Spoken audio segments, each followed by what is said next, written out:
nuevo video va a ser una introducción al tema de la Reforma Protestante del siglo XVI, de la Prerreforma a la Reforma Protestante. Una persona que no conoce su historia no sabe de dónde viene y hacia dónde va. Lo mismo sucede con la historia.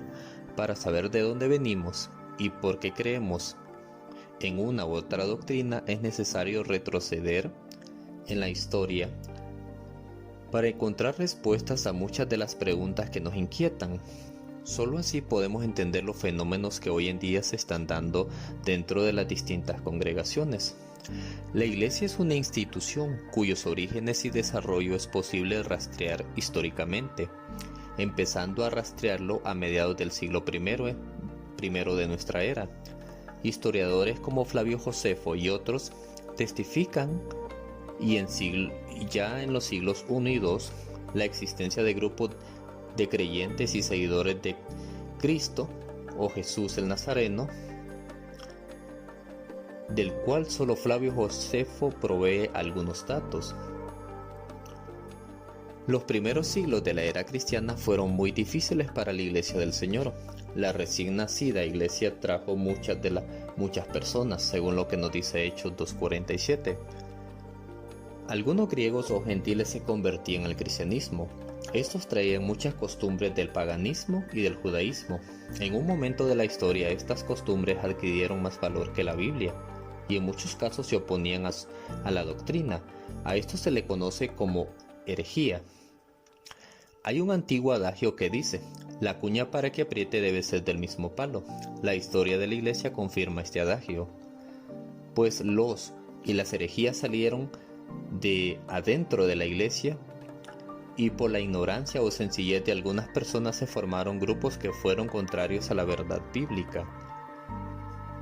Ahora vamos a tomar algunas definiciones sobre este mismo tema. En primer lugar, ¿qué es historia? Bueno, la historia es la ciencia que tiene por estudio el pasado de la humanidad. La Iglesia. El término iglesia procede del griego eklesia, que se traduce generalmente como asamblea o reunión periódica de un grupo organizado, bajo la presidencia de su líder. No se refiere a una reunión espontánea e informal. Los apóstoles de Jesús fundaron las iglesias locales, las cuales confirmaban, visitaban y reglamentaban con la intención de unirlas en una sola.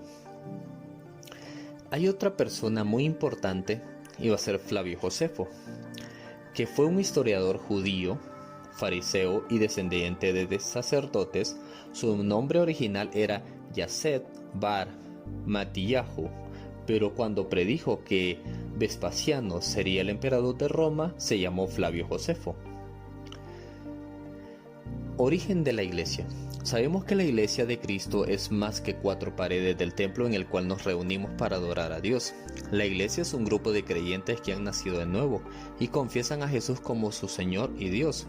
El verdadero Iglesia de Cristo es invisible, es decir, que no sabemos quiénes conforman la Iglesia de Jesús. Muchas personas pueden formar parte de una congregación, pero no necesariamente los hacen parte de la Iglesia invisible del Señor.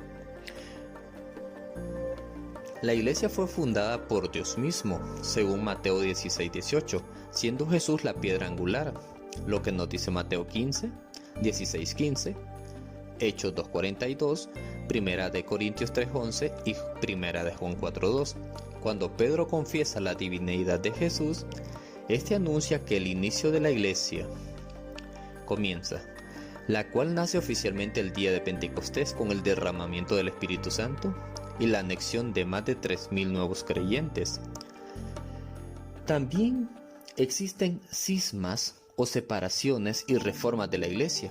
El diccionario define un cisma como un agujero o algo que hace separación entre dos o más cosas. En este contexto, cuando hablamos de cisma, nos estamos refiriendo a temas doctrinales que dividían la Iglesia. Para revertir este cisma se formularon algunas reformas, es decir, se aclararon hasta lo más mínimo las doctrinas para evitar que fueran interpretadas de manera equivocada.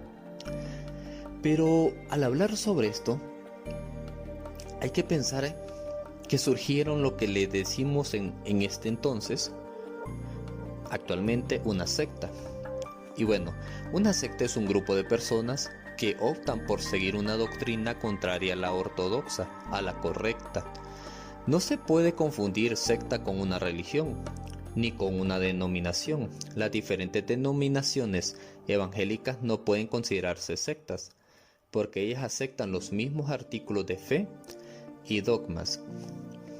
Pero, como se había dicho anteriormente, la iglesia quedó formada tanto de judíos como también por gentiles, lo cual permitió que la enseñanza sobre la fe se fuera adaptando a un nuevo tipo de creencia o de fe. Algunas de estas doctrinas sustituían la figura de Cristo por la de un iluminado o la de un profeta. Sabemos bien que desde muy temprano el apóstol Pablo tuvo que luchar contra quienes pensaban que el cristianismo no debía ser más que una nueva secta dentro del judaísmo.